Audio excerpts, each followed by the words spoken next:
18장 13절부터 27절 말씀입니다. 구약성경 110페이지 출애굽기 18장 13절부터 27절의 말씀 저와 한 절씩 교독하시고 마지막 절 합독하겠습니다.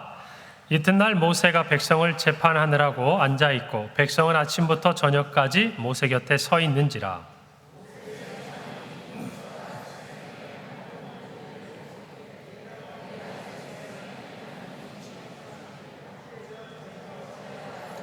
홀로 앉아있고 백성은 아침부터 저녁까지 내 곁에 서 있느냐. 모세가 그의 장인에게 대답하되 백성이 하나님께 물으려고 내게로 오미라.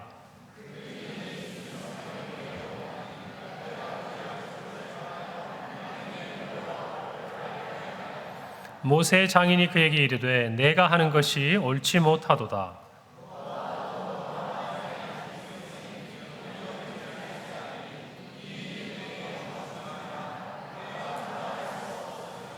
이제 내 말을 들으라. 내가 내게 방침을 가르치리니 하나님이 너와 함께 계실지로다. 너는 하나님 앞에서 그 백성을 위하여 그 사건들을 하나님께 가져오며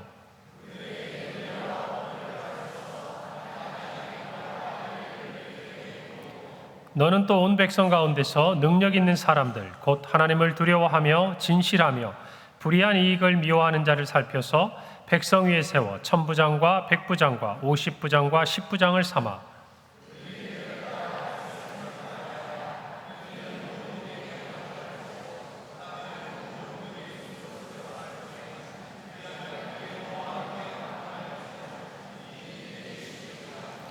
내가 만일 이 일을 하고 하나님께서도 내게 허락하시면 내가 이 일을 감당하고 이 모든 백성도 자기 곳으로 평안히 가리라.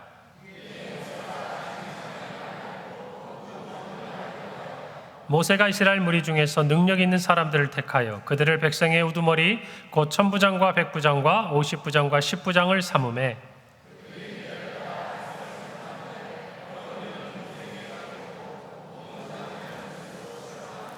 함께 읽습니다. 모세가 그의 장인을 보내니 그가 자기 땅으로 가니라. 아멘. 할렐루야. 무더위 가운데 한 주간 평안하셨습니까? 네, 오늘 특별히 하나님 앞에 찬양을 드린 우리 일본 단기 선교 청년 팀이 있는데요. 작년에 이어서 지역은 다르지만 또 일본으로 떠나는 우리 단기 선교팀 많이 그동안 기도해 주시고 또 협력해 주시고 또 관심을 가져주셔서 정말 감사합니다. 우리 청년들이 어쨌든 이 젊은 때에 복음을 들고 가까운 곳이든 먼 곳이든 나가는 것이 저는 중요하다고 생각합니다. 그동안 기도하고 그 땅의 영혼들을 품은 우리 일본 단기 선교팀으로 말미암아서 작게는 그 땅에 있는 영혼들 중에 정말 하나님의 말씀을 듣고 변화된 영혼들이 일어나고 또 우리 교회 안에 세계 선교의 꿈을 가지고 주를 위해 섬기고 하나님 앞에 헌신하는 귀한 청년들이 일어나기를 간절히 바랍니다. 여러분 인사동에 가시면요 골목에 교회가 있습니다. 한국교회를 대표하는 아주 오래된 교회 100여 년이 훌쩍 넘은 저희가 속해 있는 대한예수교 장로회 합동교단에 속한 교회입니다. 여러분 승동교회, 승동장로교회라고 들어보셨습니까? 미국 북장로회 사무엘 무어 선교사가 세운 이전에 곤당골 교회에서 출발한 교회인데요. 이 승동교회를 보니까 그 건물 자체부터 오래됐잖아요. 그래서 서울특별시의 유형 문화유산으로 지정이 되어서 관리가 되고 있고 특별히 3.1 독립만세운동에 아주 역사적인 그러한 흔적을 지니고 있는 교회였습니다. 제가 왜 이야기를 갑자기 할까요? 제가 지난달에 저와 함께 신학대학원에서 수학을 했던 우리 동기 목사님들의 모임이 있었어요. 그런데 저희 교회에서도 우리 성도님들 잘 모르시겠지만 오셔서 함께 모임을 하고 이렇게 교제도 하고 또 우리 학교를 섬기는 부분들에 대해서도 머리를 맞대고 하는데 지금 승동교회를 섬기시는 담임 목사님이 제가 학교 다닐 때는 저희 반인데도 잘 몰랐어요. 이름을 들어보니까 알겠더라고요. 그런데 저랑 같은 동기 목사님이셔서 우연히 이제 또 그곳에서 저희들이 모이기로 해서 갔습니다. 이제 가서 책에서는 제가 그 사건들 내용들을 조금 듣고 기억하는 바가 있지만 또 직접 교회를 가서 본당에 들어가 보고 세월의 흔적을 보고 또 담임 목사님을 통해서 그 교회 이야기를 들으니까 새삼 또 새롭게 느껴지더라고요. 특별히 이 승동교회는 3.1 독립만세운동하고 연관이 좀 깊은데요.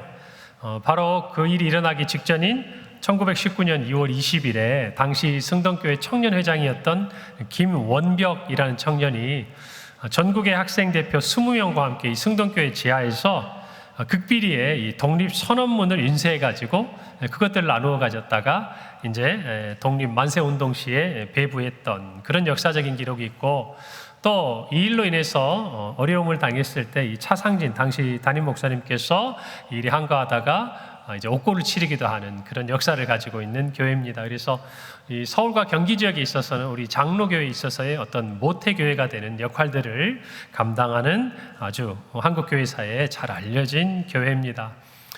제가 이곳에 가서 이렇게 느끼면서 정말 이 김원벽이라는 이름도 듣고 또 20명의 이 당시에 어떤 청년들을 대표했던 그런 전국 학생 대표들의 또 이야기도 듣고, 제가 이야기를 듣다 보니까 우리는 보통 이렇게 독립운동 하면 유명한 독립운동가들, 우리가 잘 아는 뭐 김구 선생님이라든지 또는 뭐 여러 가지 또 그 당시에 일제로부터 우리나라를 독립시키기 위해 수고하셨던 그런 많은 분들의 이름을 기억하지 않습니까? 그러나 어떻게 생각해 보면 이름 없이 아무도 알아주지 않고 기억하지 않아도 그 당시에 정말 자기의 목숨을 또 자기가 가진 모든 것들을 희생했던, 이 나라의 독립을 위해 애쓴 많은 분들이 있지 않았을까, 또 그 교회 교인들과 한국교회 성도들이 있지 않았을까, 제가 이런 생각을 하게 됐습니다. 특별히 지난 목요일 8월 15일이었죠. 제79주년 광복절을 맞이하면서 어쩌면 우리의 마음속에 그냥 한 해에 한 번씩 지나가는 그런 기념일이고, 또 정말 우리가 그냥 피부에 와닿지 않아서 그 당시의 감격과 기쁨을 맛보지 못할지 모르지만 어쩌면 이 자리에 계신 분들 중이나 오래 또 세월을 살아가신 분들 중에 이때를 기억하시고 있는 분도 계시지 않을까, 그런 생각이 들었습니다. 하나님의 나라도 마찬가지지 않을까. 우리에게 각자 주어진 사명은 다르고 맡겨진 또 사역의 어떤 부분들은 차이가 있을지 몰라도, 그래도 우리 각자 모두가 지금까지 우리 믿음의 선배들이 이름 없이 빛도 없이 주의 나라를 위해 섬겼던 그 모든 수고와 땀과 피와 눈물이 있었기에 오늘날 이 땅이 복음화되었고, 또 오늘 이 시간 그와 같은 사람들의 눈물과 기도로 말미암아 땅 끝까지 주의 복음이 전파되는 줄을 믿습니다. 최근에 광복절을 맞이해서 우리나라 안에 일어나는 여러 가지 논란들을 보면서 안타까워하면서도 또 한편으로는 우리 모두가 흔들림 없이 하나님의 자녀요 또 그리스도의 제자로서 우리에게 맡겨진 사명을 끝까지 감당하는 우리 교회가 되기를, 성도가 되기를 간절히 소망해 봅니다. 오늘 본문 말씀은 출애굽한 이스라엘 백성들에 대한 이야기죠. 400년이 넘는 기간 동안 애굽에서 종살이, 노예로 살았습니다. 그리고 그들이 마침내 하나님의 은혜로 하나님의 약속대로 출애굽하여 이제 하나님의 산 시내산에 도착을 했을 때 일어난 한 가지 일에 대해서 오늘 성경이 기록하고 있어요. 성경 말씀은 길지만 그러나 그 내용은 간단한 이야기입니다. 모세의 장인이면서 성경이 미디안의 제사장이라 소개하고 있는 이드로가 이제 모세가 출애굽하기 위해 떠날 때 정말 그 장인의 집에 돌려보냈던 아내 시보라와 또 두 아들을 다시 모세에게 이제 되돌리기 위해서 모세를 찾아옵니다. 그런데 찾아오게 된 이유가 뭔가 하니 이 이스라엘 백성이 출애굽한 얘기를 들은 거예요. 하나님께서 권능의 손을 펼쳐서 정말 이스라엘 백성들을 이 출애굽의 이 자리까지 인도하셨음을 듣게 된 것이죠. 그리고 모세를 찾아옵니다. 남에게 들은 이야기도 정말 감격적인 이야기였겠지만, 그러나 모세와 이스라엘 백성들을 실제 눈으로 보고 또 그 이야기를 귀로 들으면서 얼마나 이 이드로의 마음에 하나님에 대해서 두려운 마음과 경외하는 마음이 있었는지 오늘 11절에 보니까 그가 이렇게 고백하고 있어요. 이제 내가 알았도다. 여호와는 모든 신보다 크심으로 이스라엘에게 교만하게 행하는 그들을 이기셨도다. 이제 알았다는 거예요. 하나님께서 얼마나 크신 분인지, 모든 신보다 크셔서 그 당시 정말 신이라고 스스로 일컬었던 바로 그 애굽의 군대로부터 하나님이 승리를 주시고 이 자리까지 인도하셨음을 이방인이었던 이 이드로가 하나님의 이름을 높이고 찬양하는 것이죠. 오늘 우리도 오늘 이 땅에 정말 광복을 주시고 또 오늘 이처럼 우리나라가 세계 경제적인 대국이 되어서 세계가 주목하는 나라가 되었고 그리고 정말 전 세계 선교사를 두 번째로 가장 많이 보내는 그런 귀한 나라로까지 하나님이 세워주셨음에 먼저는 저와 여러분 모두가 하나님 앞에 영광과 감사와 찬송을 드려야 할 줄로 믿습니다.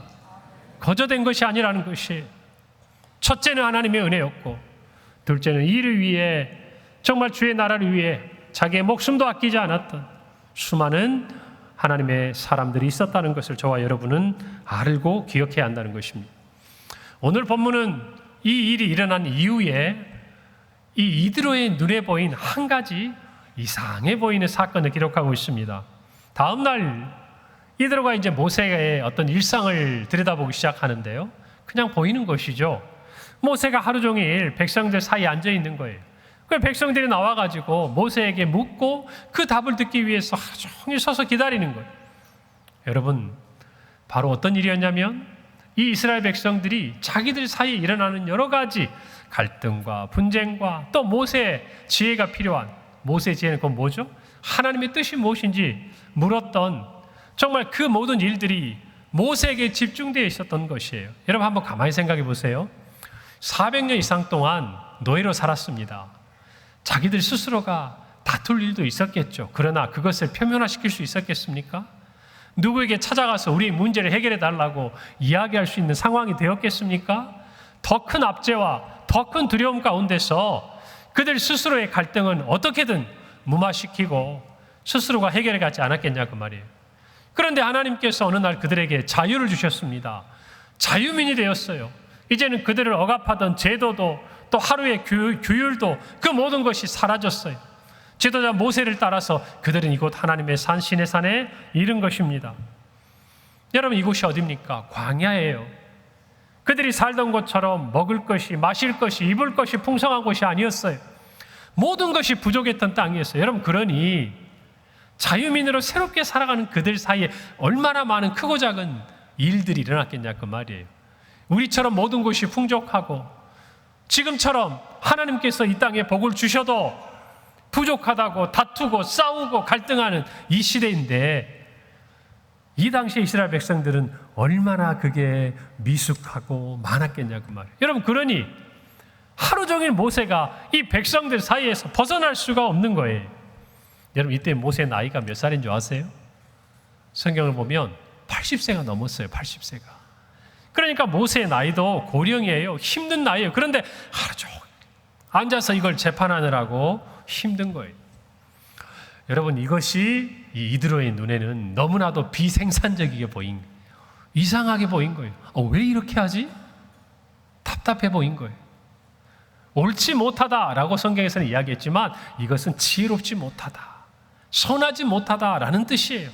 히브리어 토브라는 단어가 바로 그런 뜻이에요. 여러분 그런데 여러분 우리가 살다가도요 자기 일은 잘 안 보여요.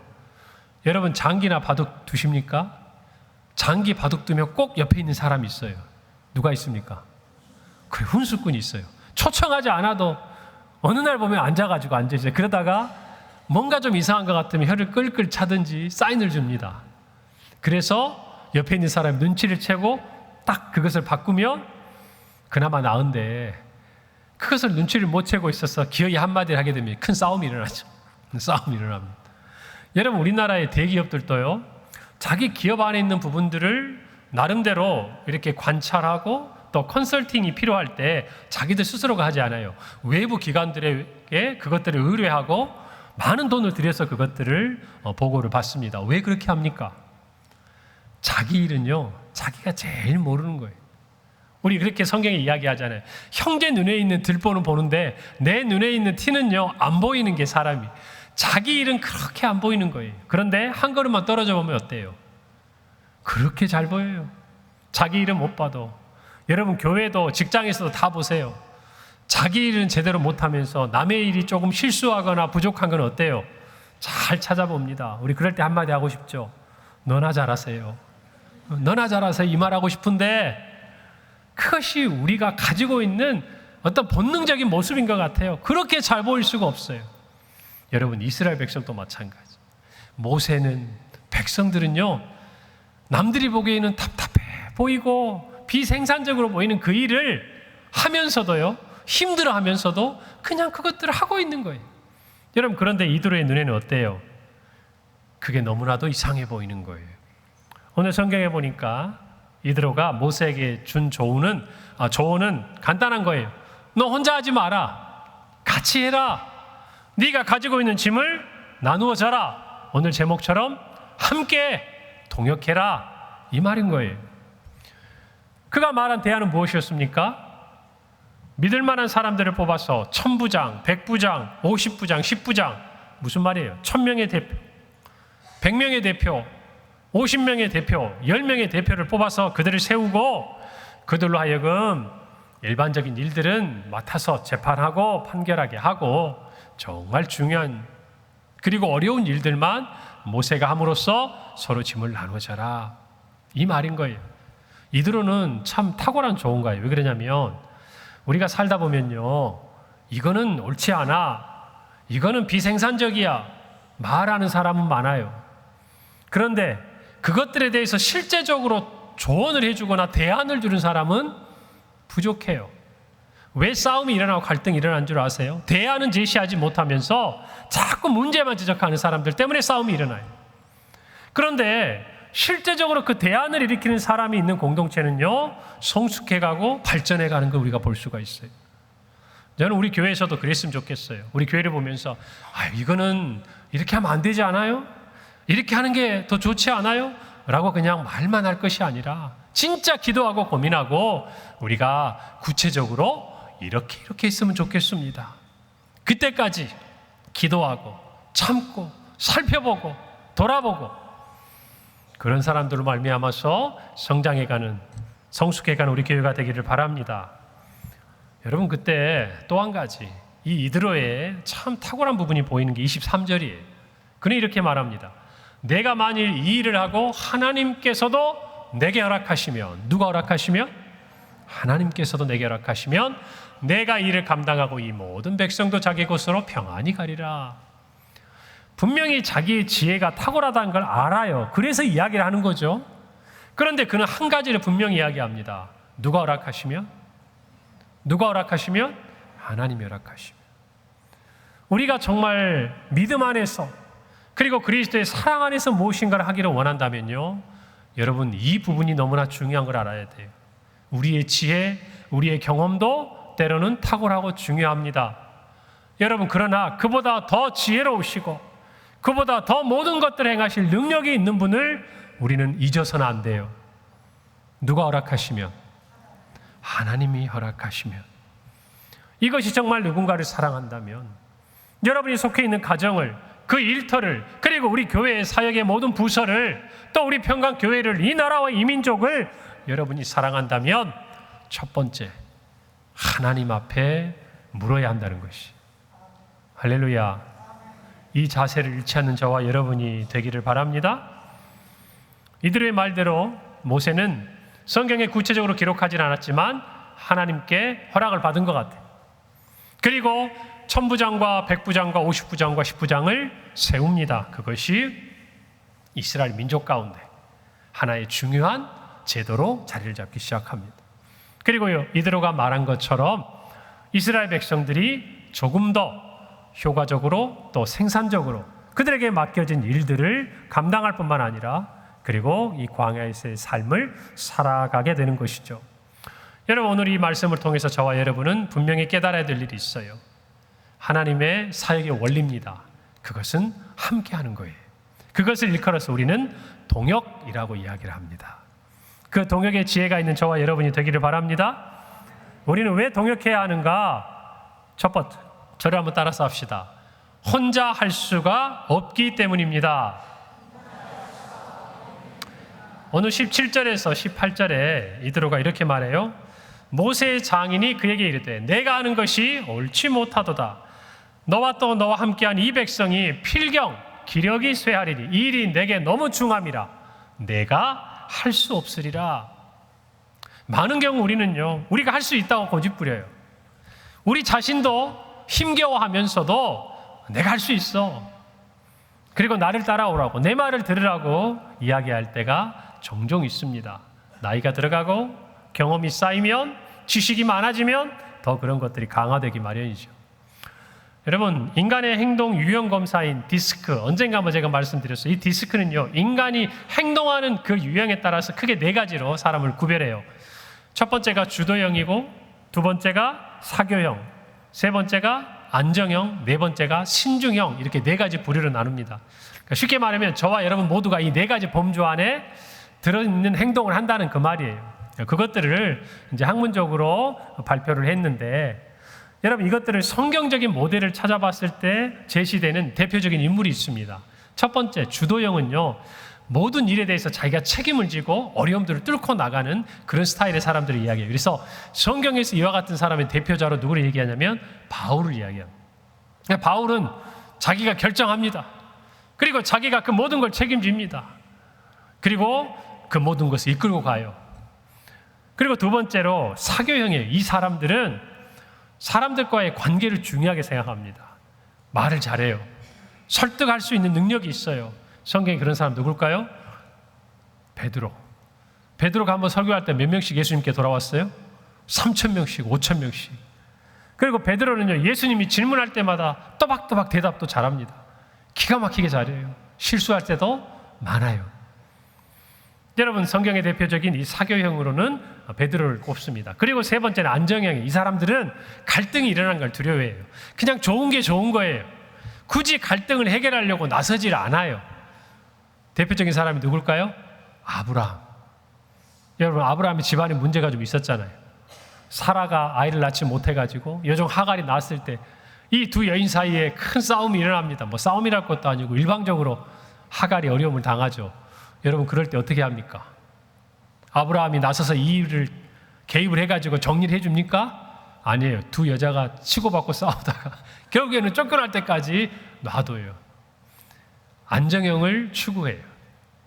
그런데 마지막 이제 이야기하고 싶은 이 4번째, 신중형. 이 신중형의 대표적인 모델로 꼽는 사람이 누구 같으세요? 누구요? 그렇죠. 오늘 성경 본문을 읽었는데 눈치로라도 이거는 맞춰야 되는. 이거는 알고 모르고 지식의 영역이 아니에요. 눈치의 영역이에요. 모세. 이 신중형은 어떤 사람이냐면 모든 일에 철저하고 정확한 사람. 그러니까 우리가 사회에서 만나는 유능한 사람들이 대부분 이와 같은 성향을 가지고 있기도 해요. 전문가 영역이 있는 사람들. 자기 스스로가 자기 일에 대해서 굉장히 높은 기준을 가지고 있어요. 이런 장점이 있는 반면, 그래서 열심히 하죠. 노력하고 성실합니다. 그런데 약한 부분이 있어요. 그건 뭘까요? 나에 대해서 기준이 엄격하니까 타인에 대해서도 마찬가지.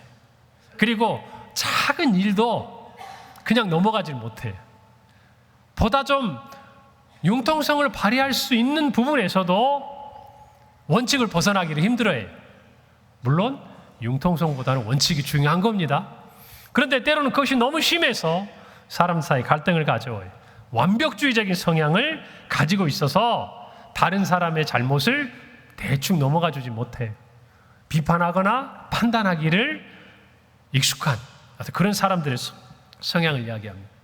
여러분, 이 모세의 성향이요, 가장 잘 발휘된 것이 바로 율법이에요.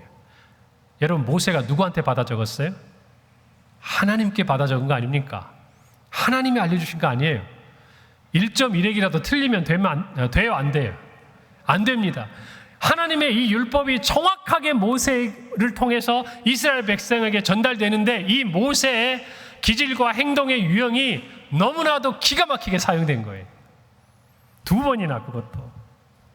여러분, 그런데 모세의 이런 스타일이요, 율법을 전수하고 가르치는 데는 굉장히 유용할 수 있는데 오늘 나타난 것처럼 많은 사람들을 이끌어가고 하나님의 나라를 확장함에 있어서는 약점이 될 수도 있다는 것을 우리 모두는 알아야 한다는 것이에요. 물론 하나님은요, 모세를 이대로 두지 않으셨어요. 민수기 12장 3절에 보면 모세에 대해서 성경은 모세의 온유함이 지면의 모든 사람보다 뛰어난 사람이었다라고 이야기를 합니다. 처음부터요? 아니요. 하나님이 그를 다듬어 가시는 거예요. 이스라엘 백성들을 이끌어갈 수 있도록. 여러분, 하나님의 일을 행함에 있어서요, 혼자 해야 되는 영역이 있습니다. 정말 성실하게 하나님이 나에게 맡겨주신 줄 알고 나의 모든 것을 들여서 충성해야 될 영역이 있습니다. 그러나 한 가지가 더 중요해요. 혼자서 할 수 없는 일도 있다는 것입니다. 이것은 저와 여러분이 반드시 함께 해야 될 영역이라는 것이에요. 여러분, 모든 일을 혼자 하려고 할 때 여러분 어떤 일을 겪으세요? 힘들지 않으세요? 오늘 모세처럼 지치지 않으세요? 쉬지 못해서 번아웃에 이르는 여러분 자신을 느낄 때가 있지 않습니까? 그래서 이전에 쉽게 했던 것도 힘들어하는 여러분의 모습이 있지 않습니까?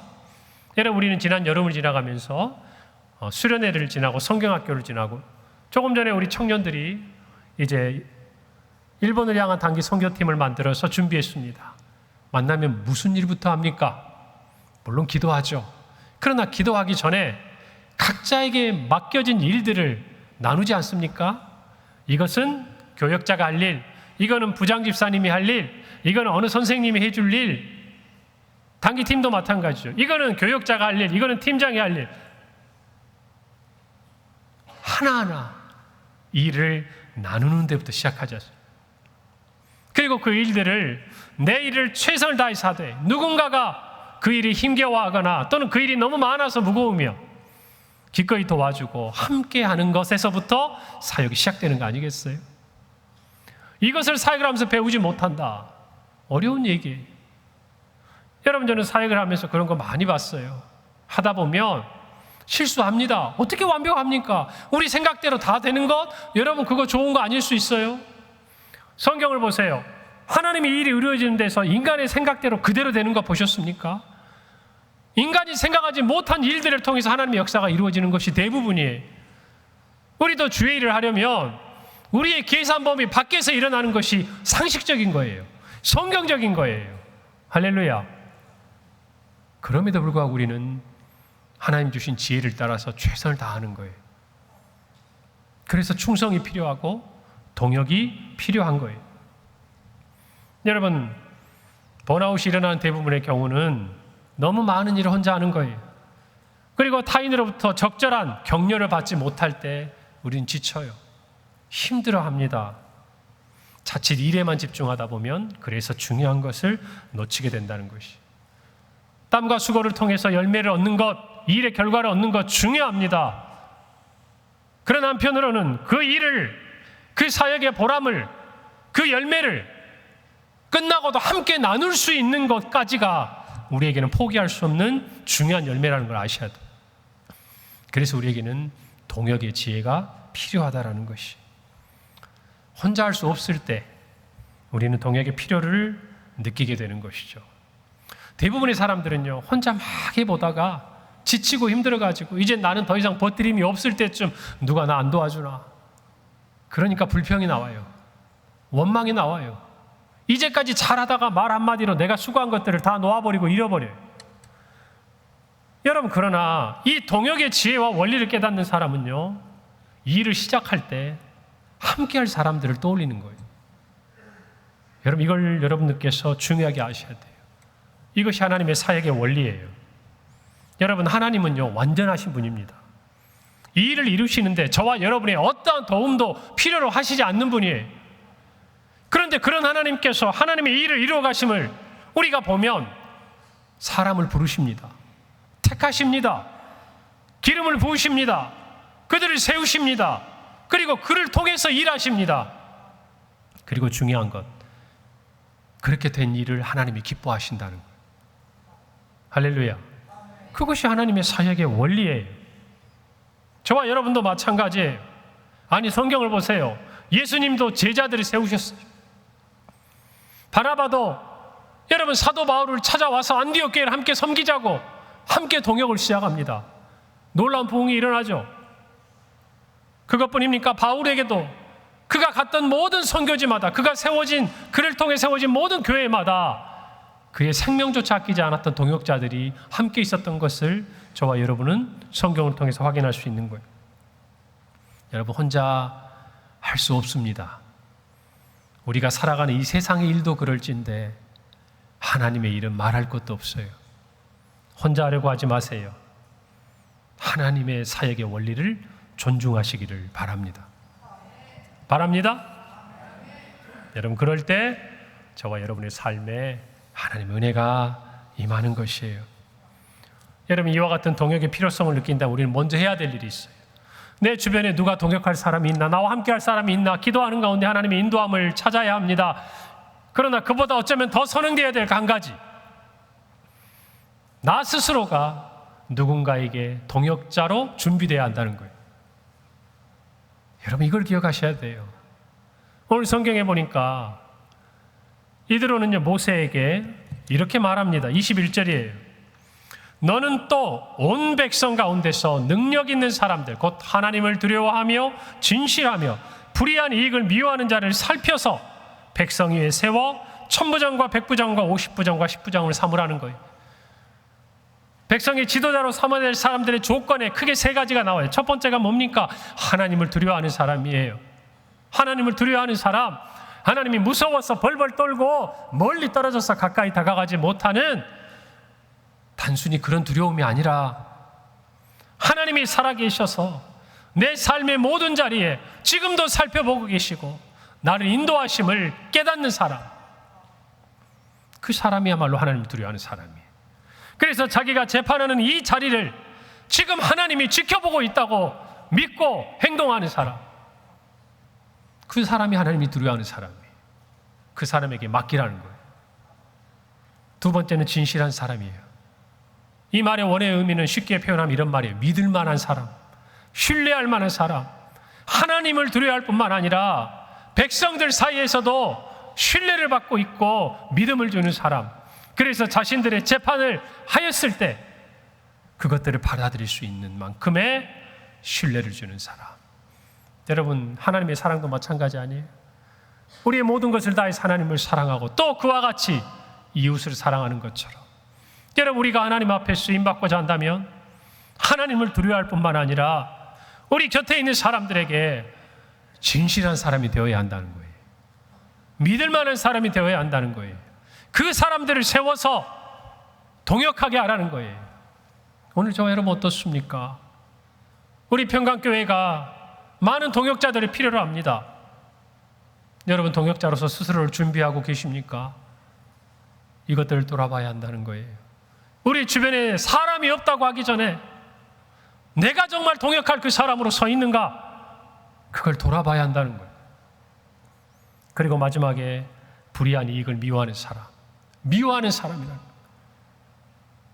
하나님을 향해서 이 땅에 썩어져 있는 이생의 자랑과 안목의 정욕을 쫓는 것이 아니라 더 높은 가치의 하나님의 나라에 위한 사명의식으로 준비된 그 사람, 그 사람을 하나님은 동역자의 자리로 부르시겠다는 거예요. 할렐루야. 오늘 저와 여러분이 그렇게 준비되기를 바랍니다. 바랍니다. 우리 평강교회가 정말 그런 일꾼들로 가득 세워지기를 바랍니다. 천부장, 백부장, 50부장, 10부장, 아니 10부장이 세우게 될 그 10명, 그 9명 안에 가득 차 있는 우리 성도들이 되기를 간절히 바랍니다. 우리가 동역해야 되는 두 번째 이유는요, 한번 따라서 하시죠. 크고 중요한 일에 집중할 수 있기 때문입니다. 오늘 22절에 보니까 모세는요, 정말 천부장과 또 백부장, 50부장, 10부장을 세웁니다. 그리고 그들이 때를 따라 백성을 재판하게 하라. 큰 일은 모두 내게 가져갈 것이요, 작은 일은 모두 그들이 스스로 재판하게 할 것이니 그리하면 그들이 너와 함께 담당할 것인즉 일이 내게 쉬우리라 그랬어요. 여러분, 일을 나누었을 때, 함께 짐을 졌을 때 나타나는 유익이 있습니다. 그것은 보다 본질적인 사역, 보다 중요하고 또 보다 시급한 일에 서로가 집중할 수 있다는 것이죠. 이것은 곧 더 많은 일들을 감당할 수 있게 되는 것이죠. 여러분, 모세가 백성을 재판하는 일은 중요합니다. 그런데 지금 이들에게 가장 중요한 일은 뭐예요? 광야에서 잘 사는 겁니까? 아니면 가나안 땅에 들어가는 겁니까? 가나안 땅에 들어가는 거예요. 광야에서 그들이 다툼이 없이 갈등을 일사하고 사는 것보다 더 시급하고 중요한 본질적인 문제는 그들이 이 광야를 지나 가나안 땅에 하나님의 백성으로 들어가야 하는 일이에요. 이 일을 위해서 적어도 지도자 모세는 백성들로부터 벗어나야 되는 시간이 필요한 거예요. 이 일을 놓고 하나님과 독대하고 하나님께 기도하고 하나님의 지혜를 얻고 그래야 될 시간이 필요하다 그 말입니다. 그런데 지금처럼 하루 종일 백성들에 붙들려 있으면 모세가 어떻게 그 일을 잘 감당할 수 있겠냐 그 말이에요. 이 일을 위해서 이들로는 함께 하라는 것이에요. 여러분, 하나님의 계획은요, 우리의 생각과 지혜로 담을 수가 없습니다. 우리보다 비교할 수 없을 만큼 크고 높고 깊고 넓은 분이에요. 그렇기 때문에 하나님의 사역의 이 범위, 이 사이즈 또한 우리하고는 비교할 수가 없다는 걸 아셔야 돼요. 여러분, 우리 가정만 돌본다면, 우리 평강교회만 돌본다면 어쩌면 우리 힘으로 할 수 있을지 몰라요.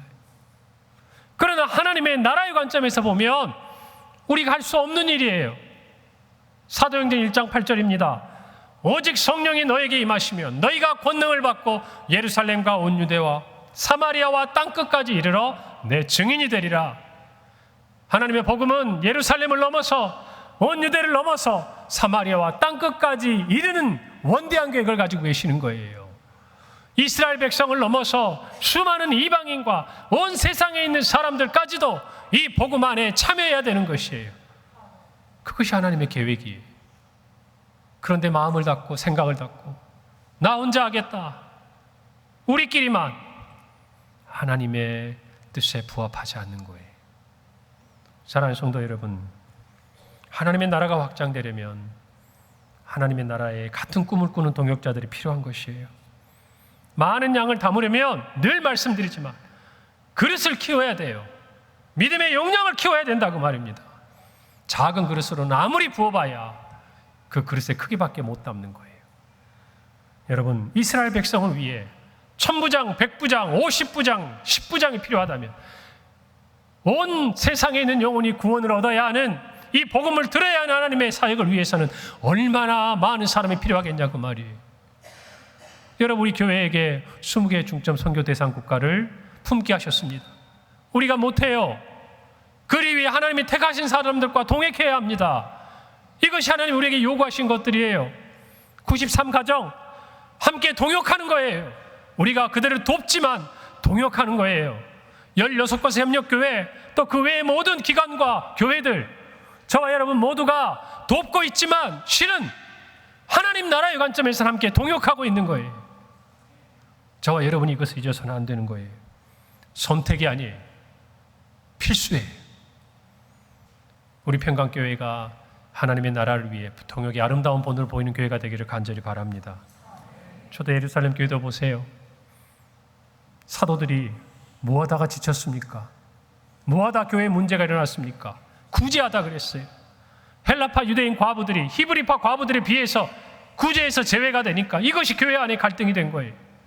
그때 어떤 선택을 합니까? 단호해요. 사도들은 말합니다. 우리가 기도하는 일과 말씀 가르치는 일에 전무하겠다 그랬어요. 그것을 위해 교회는 어떤 선택을 하죠? 7명의 집사를 세웁니다. 우리가 잘 아는 스데반 집사를 포함한 7명의 집사. 사랑하는 성도 여러분, 일을 나누었을 때요, 그 이후에 이어지는 성경 말씀을 보면 하나님의 말씀이 점점 왕성하여 예루살렘에 있는 제자의 수가 심히 많아졌다 그랬어요. 하나님이 그릇을 키워야 하니까 동역의 상황을 여시는 거예요. 우리도 마찬가지예요. 하나님을 향한 꿈이 크다면 우리는 한국교회와 함께 동역해야 합니다. 할렐루야. 세계교회와 함께 동역해야 돼요. 그것이 하나님이 우리에게, 한국교회에게 요구하신 말씀들이 우리의 생각으로 다 깨닫지 못해요. 사도들은 구제를 나누기 위해서 7집사를 세웠지만 그 중에 스데반도 나옵니다. 스데반의 순교 이후에 예루살렘 교회에 큰 박해가 일어나잖아요. 뿔뿔이 성도들이 흩어지잖아요. 하나님의 복음도 세계를 향해 나아가지 않습니까? 구제를 위해 세웠던 빌립이 사마리아 가서 놀라운 부흥을 일으킵니다. 광야에서 이디오피아 내시를 만납니다. 그 사람을 통해 이디오피아에도 복음이 전해지는 놀라운 역사를 이루지 않습니까? 이것이 하나님의 계획이에요. 그런데 어떻게 우리가 혼자 하냐고 말이에요. 작은 데서부터 함께 사역하는 법을 배워야 돼요. 배워야 됩니다. 성경에 독불장군은 없어요. 오늘 저와 여러분 이 말씀을 분명히 깨닫기를 바랍니다. 오래 사역했다면, 오랜 경험이 있다면 더 그러합니다. 함께 사역하는 법을 배우기를 바랍니다. 그럴 때 우리는 더 크고 많은 일들을 주를 위해 할 수 있는 교회가 되는 것입니다. 오늘 이 말씀을 마음에 새기고 저와 여러분 모두가 정말 우리 스스로 각자가 하나님 나라의 아름다운 동역자가 되고 군사가 되어서 예수 그리스도께 승리를 올려드리는 우리 모든 성도들이 되기를 간절히 바랍니다. 여러분 혹시 교회 사역들로 힘들어 하십니까? 지쳐 있습니까? 혼자 하지 마세요. 기도하세요. 함께할 동역자를 하나님께 보내달라고 구하세요. 그리고 이 자리에 이 말씀을 듣는 여러분부터 하나님 나라를 위한 동역의 자리에 참여할 수 있도록 하나님을 두려워하고 진실하고 또 불의한 이득을 미워하는 우리 모든 성도들이 되어서 하나님의 나라를 위해 크게 쓰임받는 우리 교회가 되기를 간절히 바랍니다. 기도하겠습니다. 하나님 은혜를 감사합니다.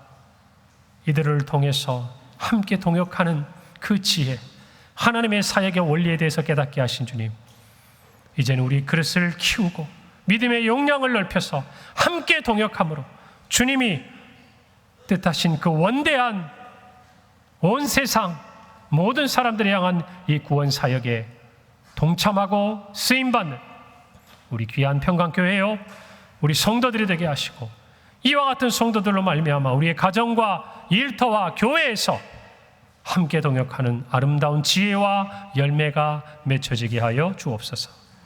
감사드리고 예수님의 이름으로 기도합니다. 아멘.